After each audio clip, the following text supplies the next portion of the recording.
número 110 del Compendio del Catecismo. ¿Cuál es el significado de la transfiguración? En la transfiguración de Jesús aparece ante todo la Trinidad.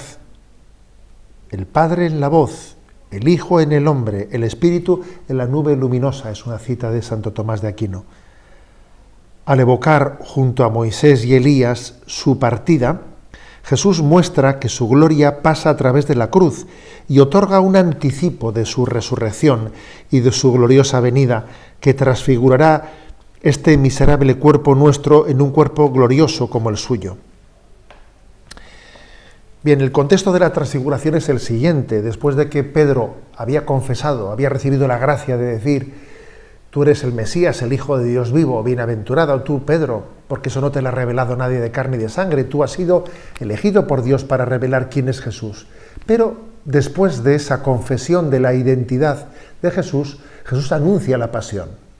Inmediatamente después, anuncia la pasión. El Hijo del Hombre tiene que ser condenado, morirá, y al tercer día, bueno, y eso obviamente escandaliza a Pedro. Esto no te pasará a ti.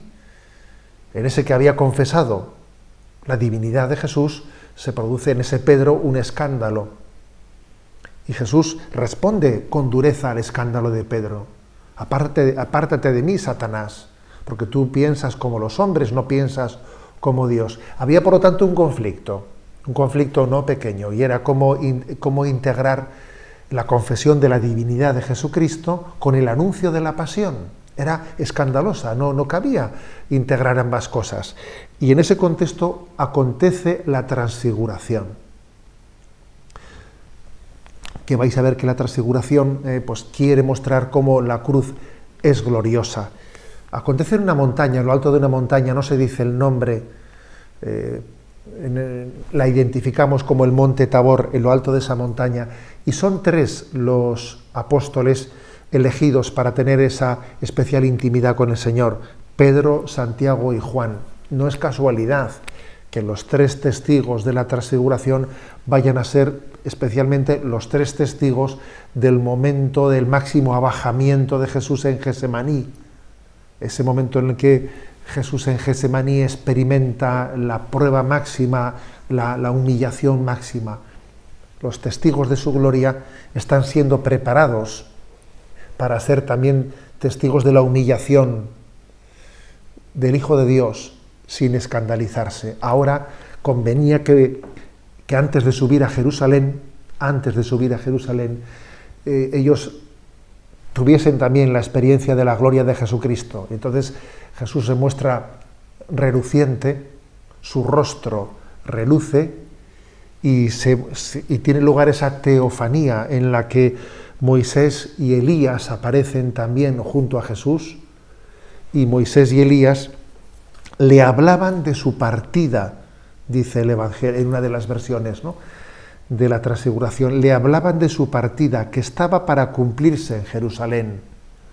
O sea, es decir, Moisés y Elías, testigos del Antiguo Testamento, uno de la ley y otro el profeta principal de Israel, Elías y Moisés, en ese momento le hablan a Jesús de su partida, es decir, de la pasión, de cómo la pasión va a ser la puerta para la entrada en la gloria.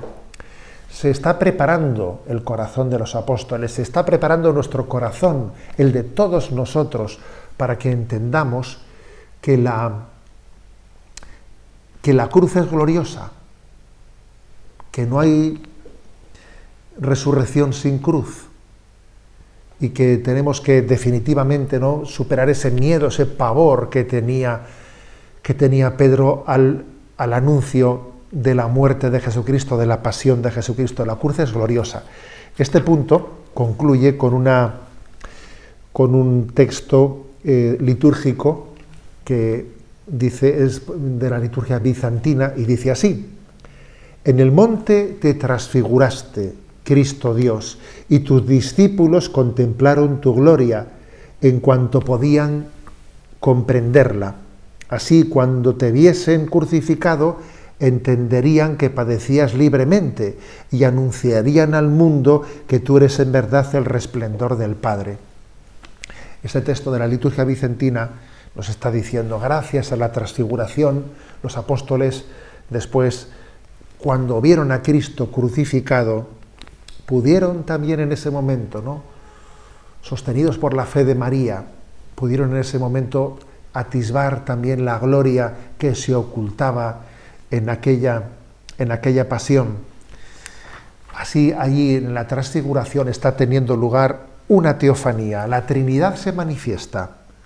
Y aquí hay una cita en este texto que hemos leído de Santo Tomás de Aquino que dice, en aquella voz que se escuchó estaba el Padre. En aquel hombre que se veía, de cuyo rostro resplandecía luz, estaba el Hijo. Y la nube luminosa que los cubría estaba el Espíritu Santo. Es la teofanía de la Trinidad la que está envolviendo este gran anuncio de que la pasión es gloriosa, la cruz es gloriosa, y que vayamos, caminemos a Jerusalén y no tengamos miedo, no tengamos pavor de ese camino de salvación pensado por el Padre en su providencia.